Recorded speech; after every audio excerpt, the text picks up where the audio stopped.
Okay, I just figured it out.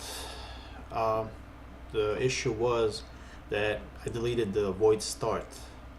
See, in JavaScript, I did not need that void function start at all, so I deleted it at the beginning, thinking that I won't need it, but I do need that.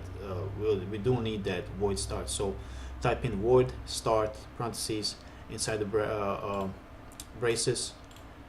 Type in entrance, which is the boolean, equals false. So this what this does is making sure that entrance is always running at false. Argument is always false until something happens. If something happens, and here it's updating if the entrance is true, therefore you can do something.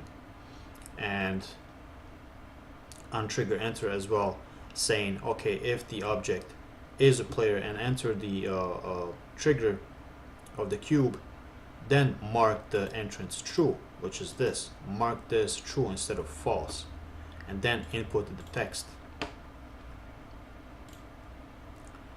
So again, let's see it in action. Let's see if that Q button works. Okay, so keep on this entrance is gonna check mark it. Check mark. Now when I leave that box, invisible box, entrance still check mark it, even the press and hold Q button chopped as tree is check mark. Why do I have that as chopped as tree? Okay, so still present. Now let's see if that Q button works. If I press Q button, this text should disappear. There it is. So it disappeared. That's good so far. So how are we gonna fix this? Whenever we, let's say, if the player enters the zone where the texture comes up and then it decides not to cut the tree and then leaves, we don't want this text to be here always, so we have to fix that. We have to bring in the new function called, and if you check the JavaScript, it's called onTrigger exit. So we're gonna copy that function onTrigger exit, copy that, paste it,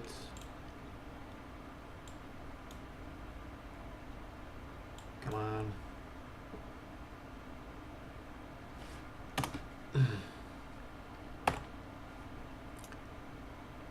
I'm going to replace function with void. We're going to replace these two words, collider, reference it to call, and then, so what does this function do?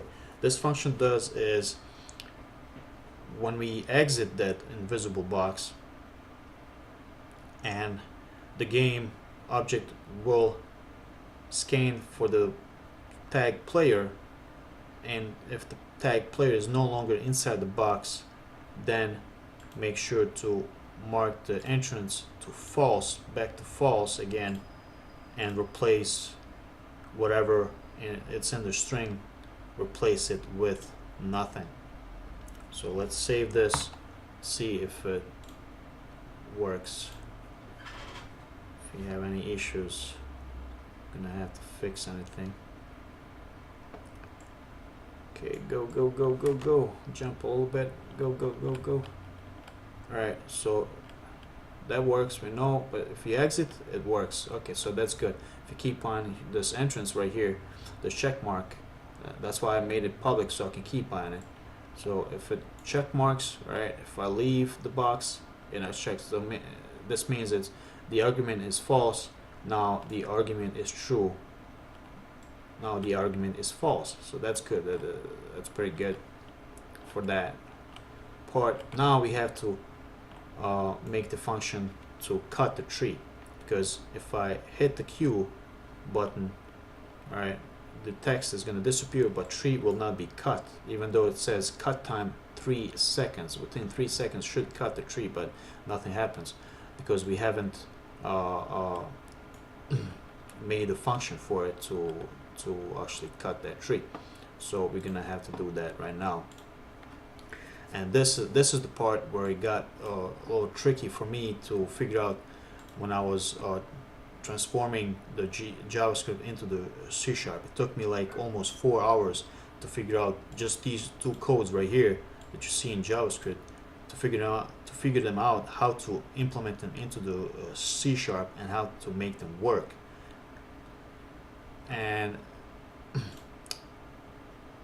to this moment, to this day, I just found out about this new function last night, and I still haven't fully do not have full understanding of this function.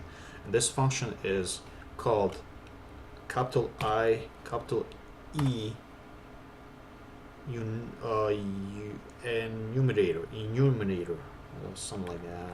Can't even pronounce it. I enumerator, that's what it's called. And then we have to type in lowercase co routine, capital R routine test, parentheses,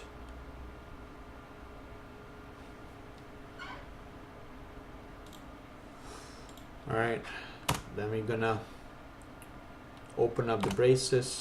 Inside the braces, as you can see this void function is kind of what kind of color is it? Purple, but this function is green. So that's why this function is new to me. I haven't worked with it yet. I mean, this is just first time for me to work with this kind of function, and I'm still trying to figure out how this function and what this function fully does. I kind of have, clues of what it does, but I want to, know specifically what and how to implement and how to use this function in full potential, the way I know how to use the function timer here. This function timer is pretty much simple as all you have to do is update this function timer under the function update. Alright, and then inside the function timer you have yield wait for seconds, chop time, which is 3 seconds, which is the first line of code here, and then you just type in destroy and game object, and that's pretty much it for that.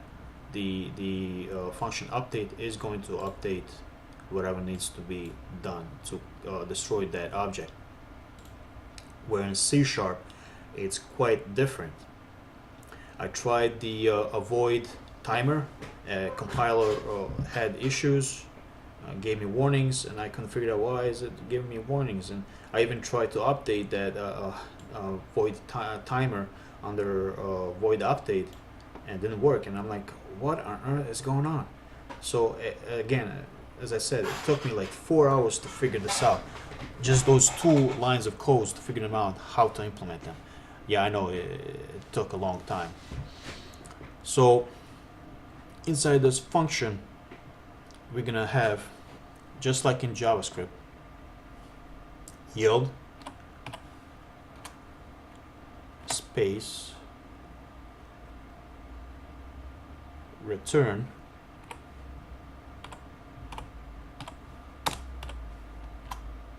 new wait for seconds. It's just capital W in parentheses, let's say 3 seconds, 3F.